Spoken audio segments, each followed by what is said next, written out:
유럽은 앞으로 동남아보다 못해질 거다. 그런 이야기를 했었어요. 예. 그 이야기가 약간 과장도 있지만은 사실도 많이 있습니다. 왜 그러니까 그 경쟁력이라는 것 자체가 예. 러시아의 에너지가 큰 경쟁력 중에 하나거든요. 이번 러우 전쟁은 미국이 러시아하고 대리전을 해가지고 군비 경쟁에서 완패한 것이다. 그런 이야기를 했어요. 네. 그리고 매년 이자로 갚아야 될 돈이 국방비를 초과해요. 네. 그러니까 이거는 거의 모든 제국의 마지막 모습을 보여주는 거예요. 그래서 미국에 이제 베팅할 수가 없는 거죠. 그러니까 이미 국가가 망했다고 보면서 미국을 관찰해야 됩니다. 좋습니다. 지금도 미국이 세계적으로 미국이 중요한 것은 미국이 소비가 많기 때문이에요. 네.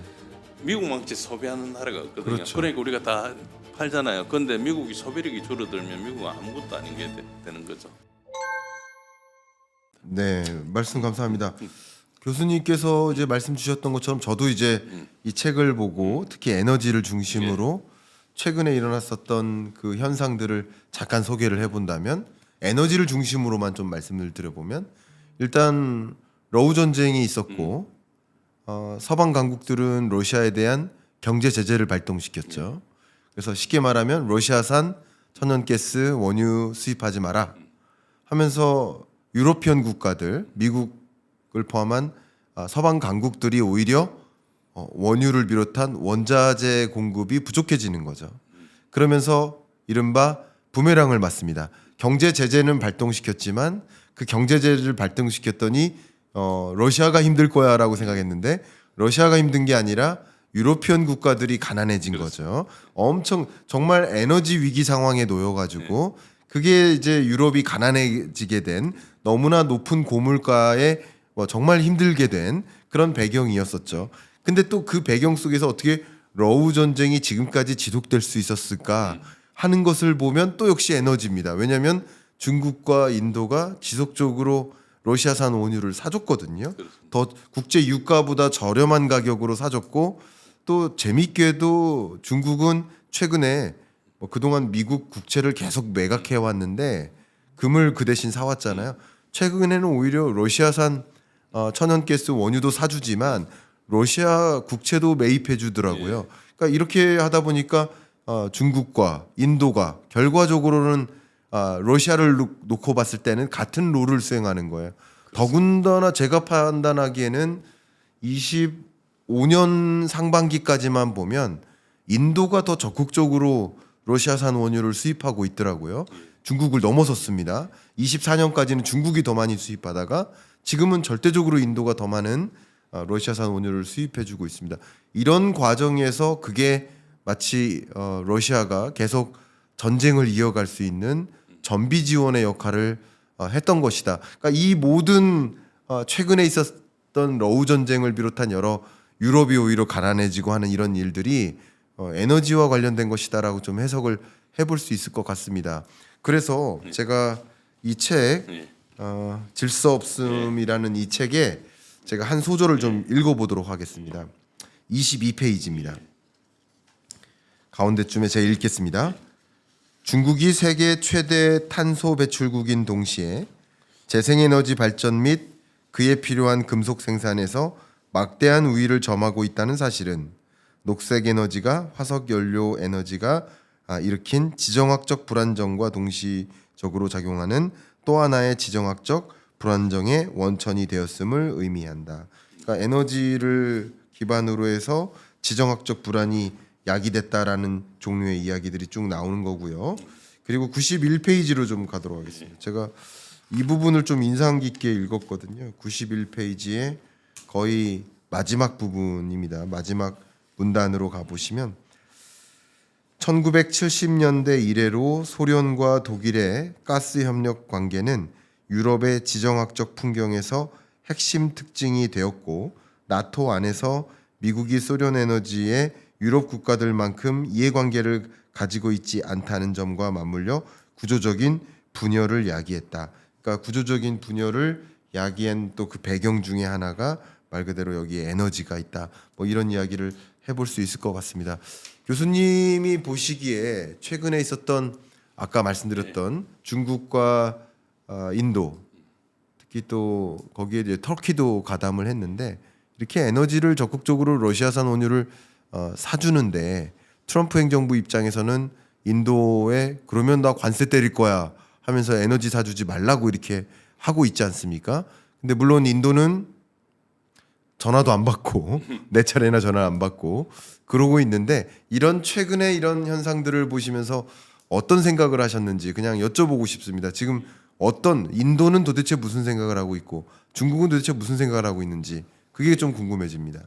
인도 같은 경우도 이제 중국을 이어서 가장 부상하고 있는 경제입니다. 네. 근데 인도는 전통적으로 1949년도 독립하고 난 뒤로부터 이제 그때 냉전이 막 시작됐을 때잖아요. 네. 그러니까 이 1진영, 2진영 그리고 제3세계 이렇게 이야기하던 그러니까 1진영은 자유진영이고 2진영은 공산진영이고 제3진영은 비동맹이었는데 인도는 딱 그 제3진영이 있었습니다. 네. 어느 진영에 속하지 않고 그리고 그거는 지금까지도 계속되고 있습니다. 그러니까 인도가 독립한 이래로 어느 진영에 속하지 않는 겁니다.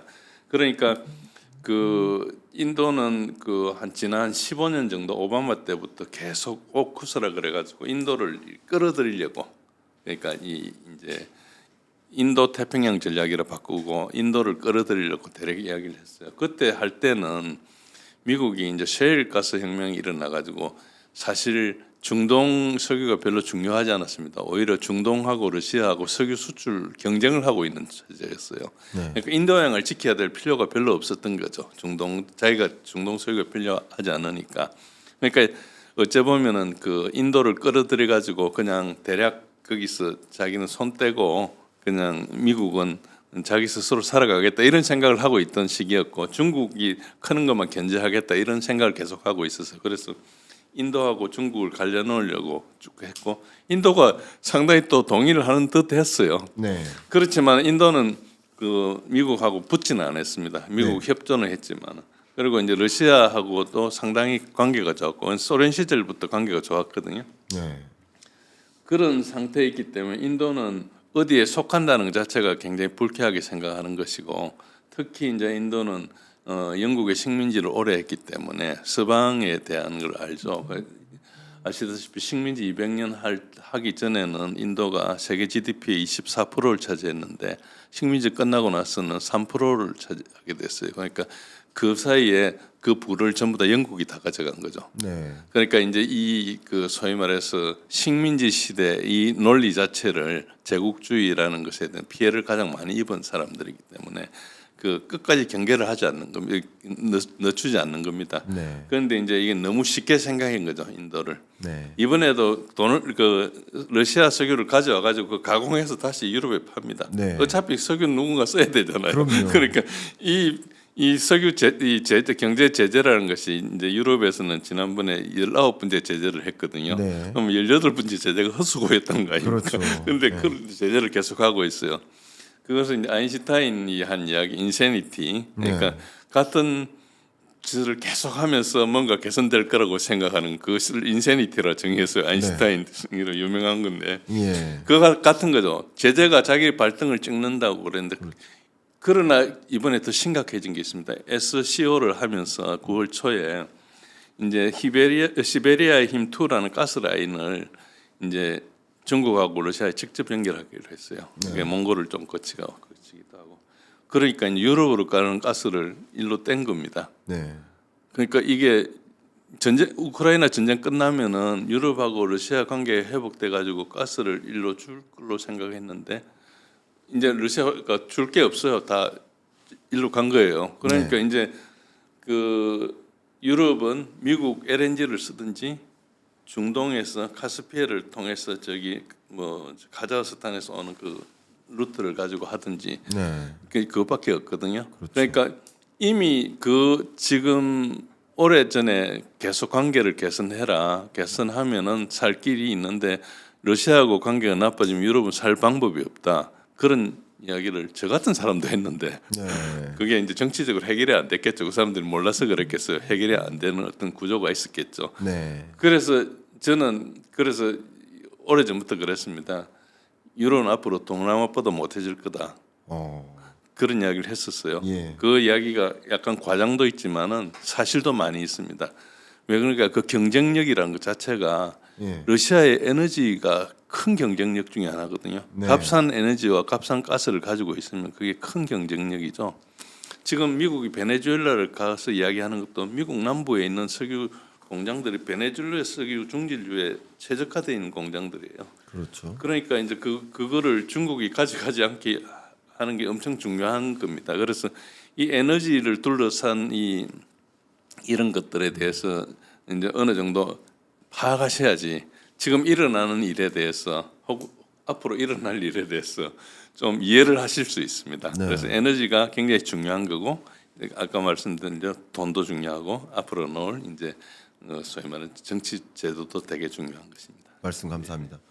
지금 교수님하고 지금 말씀 나누는 이 방식이 뭐냐면 여러분들 이제 이 질서 없음이라는 이 책을 교수님도 읽고 저도 읽고 와서 이 책을 기반으로 해서 여러 지정학적, 뭐 군사 안보적, 경제적 일어나고 있는 이런 현상들을 같이 이제 대담을 통해서 토론을 통해서 이야기를 좀 나누고 있는 과정에 있습니다.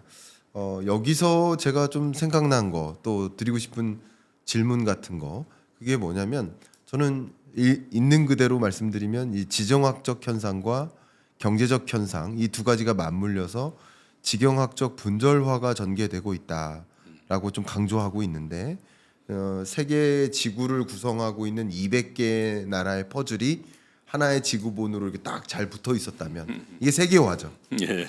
그러다가 이게 터지는 거예요. 예. 파편화되는 거예요. 분절화되는 거죠. 지오 이코노미컬 프래그멘테이션이 전개되고 있다. 근데 이런 와중에 이 터졌던 퍼즐들이 또 어떤 방식으로든 재결합하고 있어요. 일종의 블록화가 이어지고 있다. 근데 저는 그 블록화의 양상이 최근에 어떻게 전개되고 있다고 느꼈냐면 이 질문을 한번 드려보고 싶습니다. 그동안에는 미중 패권 전쟁이었거든요. 근데 이제 중국과 인도가 같이 싸우는 거예요. 그래서 미중이 아니라 미중인 전쟁으로 전개되는 것은 아닐까.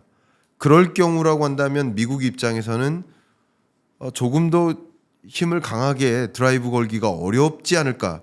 왜냐하면 인도랑만 싸워도 힘들고 사실 중국만과 싸워도 힘든 건데 미중이 합세하고 거기 뭐 러시아까지 뭐 혹은 뭐 글로벌 사우스 뭐 브릭스 국가들이 또 이런 식으로 한다면 미국 입장에서는 한 국가와 이렇게 정면 대결할 때보다 더 어려움이 있지 않을까 하는 생각도 저는 하게 됩니다. 혹시 이런 지경학적 양상을 교수님은 어떻게 그림 그리고 계신지 궁금합니다.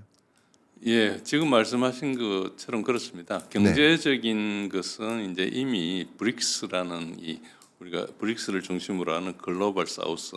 지금 현재는 10개 나라 플러스가 들어가 있습니다. 네. 저는 오래전부터 뭐 올해라는 좀 어폐가 있지만 좀 상당히 얼마 전부터 우리도 브릭스를 가입을 일단 한번 타진해봐야 된다.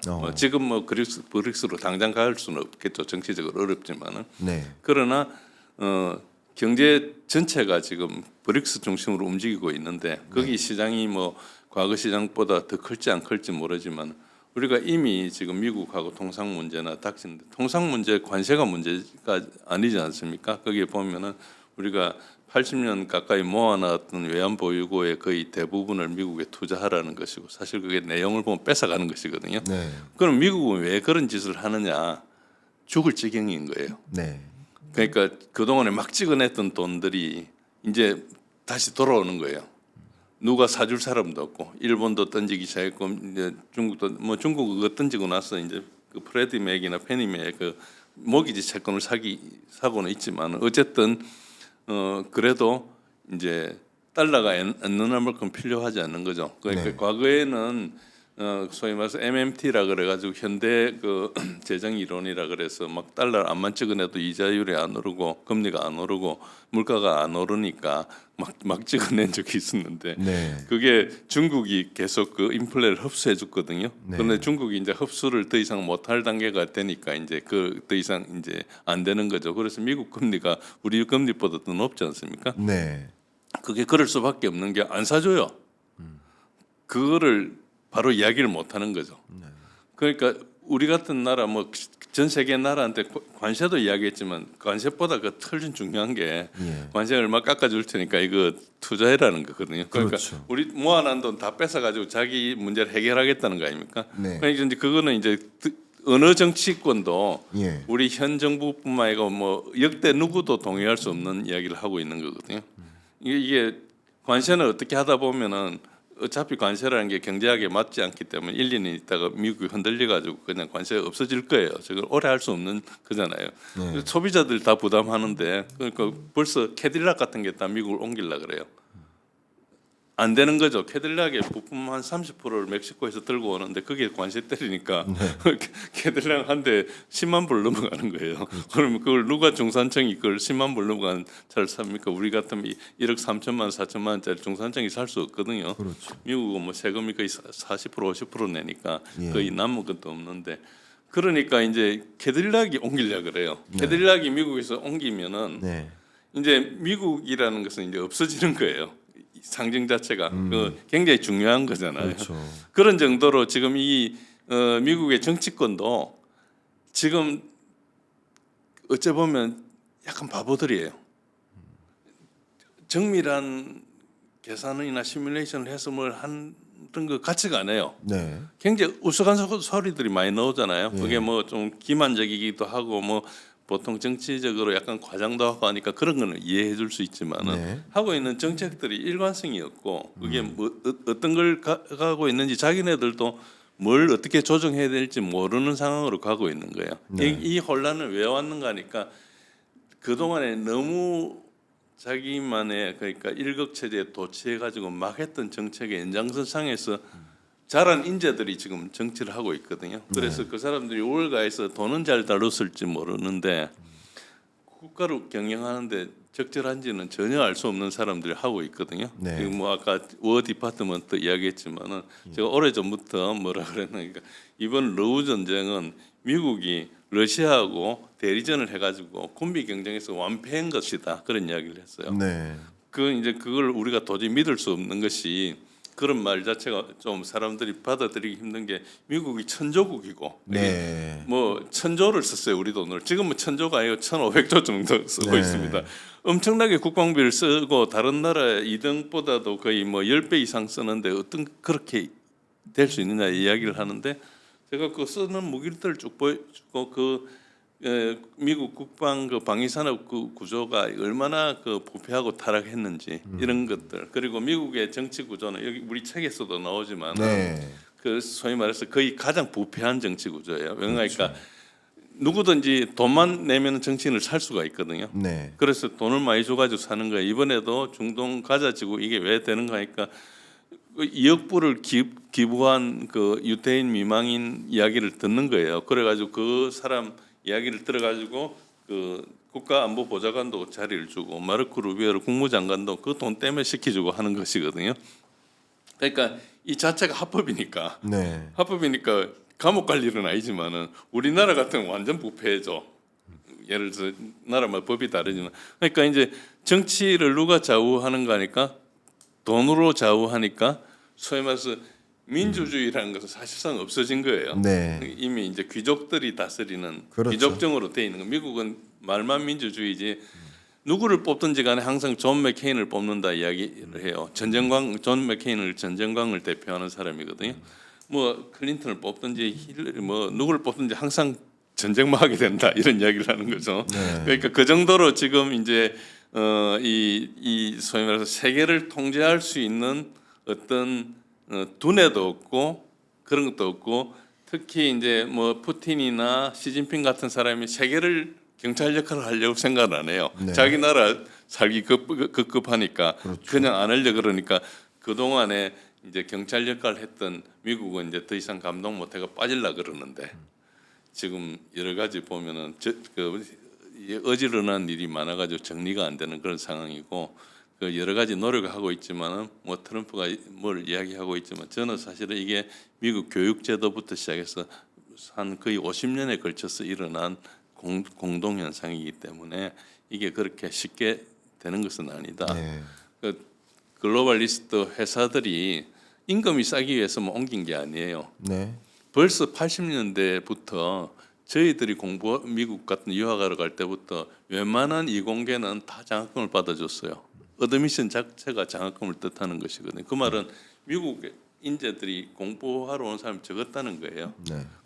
또 경쟁력이 떨어지는 거죠. 언어도 떨어지는 사람들이 가가지고 그 학교에 박사과정도 가고 할 수 있을 정도가 됐던 것은 그 미국의 교육이나 이런 것들이 굉장히 많이 쇠퇴를 했는데 그 현상들은 아주 서서히 나타나기 때문에 잘 모르는 거죠. 그런 게 이제 다 겹쳐가 나타났다고 봐야죠. 그러니까 경쟁력 자체가 없는데 그 천혜의 땅과 천혜의 지형과 천혜의 여러 가지를 물려받아 가지고 미국이 일극 체제를 한 30년 이상 아주 고고하고 있었는데 그 동안에 그 국력의 대부분을 전쟁한다고 다 써버렸잖아요.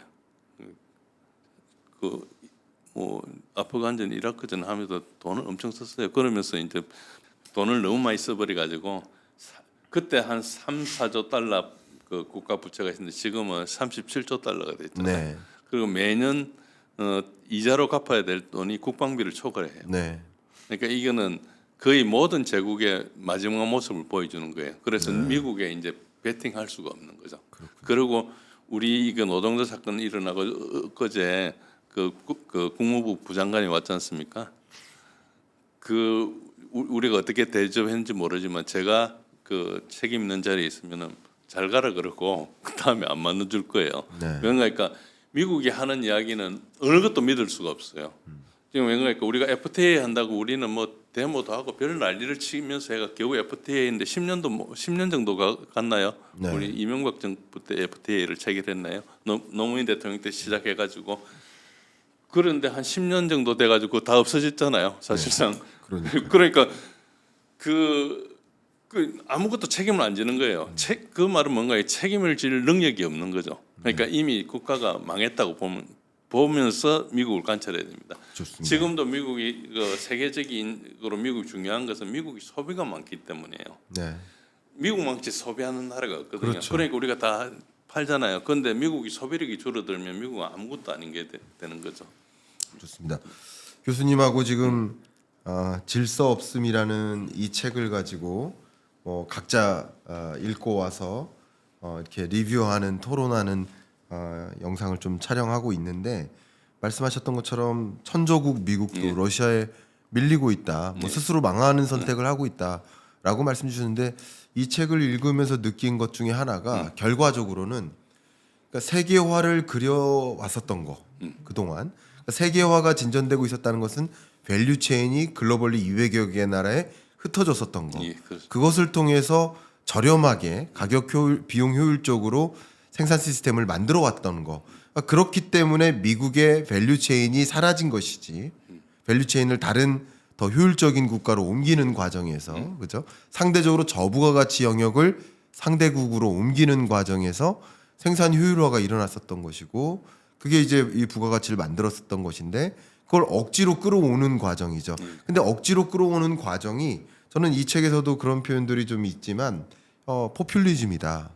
결과적으로 내가 일자리를 만들어 줄게. 이민자는 안 들어오게 해 줄게. 그러면 당연히 그리고 관세 세입을 가지고 관세를 여러분에게 기본소득으로 나눠줄게. 특히 26년 11월에 있을 중간선거를 앞두고 적극적으로 내가 우리 유권자들한테 이만큼 해줄게. 근데 그 포퓰리즘 정치가 국민들은 또 마음에 드는 거예요. 사탕 하나씩 주면 국민들은 그 사탕 주는 사람을 뽑아주는 거예요. 그러니까 앞으로도 기대하는 것은 포퓰리즘 정치를 원하는 거고 사실은 이 포퓰리즘이 결과적으로는 그동안에 있었던 그 자본주의 체계 질서를 무너뜨리는 것은 아닐까. 저도 굉장히 좋아하는 한 문장이 정치는 국민의 수준이다. 저는 이 문장 참 좋아하는데 정치가 이렇게 후퇴하게 된 배경은 어쩌면 국민이 수준이 떨어져서 그런 걸 수도 있고 국민이 또 수준이 떨어지다 보니까 그 국민 수준에 맞는 포퓰리즘 정치가 또 이렇게 성행했던 것이 아닐까. 결과적으로 지금 교수님께서 뭐 천조국 미국도 러시아에 밀리고 있는 이 배경을 여러 가지로 이제 설명을 하셨지만 국내 정치적인 관점에서 생각해봐도 미국이 이런 상황에 내몰린 것은 아닌가 뭐 이런 생각도 저는 해보게 됐습니다.